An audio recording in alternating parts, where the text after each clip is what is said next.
How much of a difference will this state of emergency make for these 7 prefectures when we know that they don't really have the legal power to actually keep people at home, not to mention that they're just urging them to stay at home? Yeah, there are no penalties. It's basically moral suasion. Please stay at home, don't spread the virus, only go out for essential activities like grocery shopping or something like that. But they've been urging people for the last couple of weeks to refrain from going out. So it doesn't seem it's going to make a huge difference in terms of people's daily lives. But the real concern is the Tokyo Medical Association has declared a state of emergency, saying that the healthcare system here is on the verge of collapse. And one reason is over the last week, there's been a doubling in the number of people with COVID-19.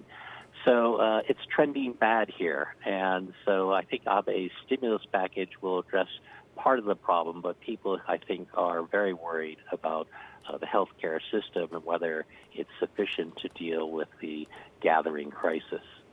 The government also trying to boost testing across Japan. How responsive has the handling of this virus been so far? I think even the most charitable observers would say the government has really dropped the ball on this. It is dithered. It has made it very difficult to actually get a test. So people who have high fevers are said, well, come back if you have it for 4 days, and then maybe we'll give you a test. So it's really been very difficult to get a test, meaning the government has been shooting in the dark, because it really doesn't have much of a handle on the scale of the problem.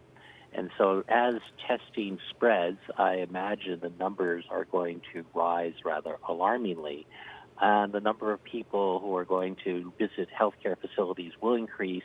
And so the current situation of being on the verge of collapse doesn't look too good over the coming month. And maybe Abe is going to have to extend that state of emergency.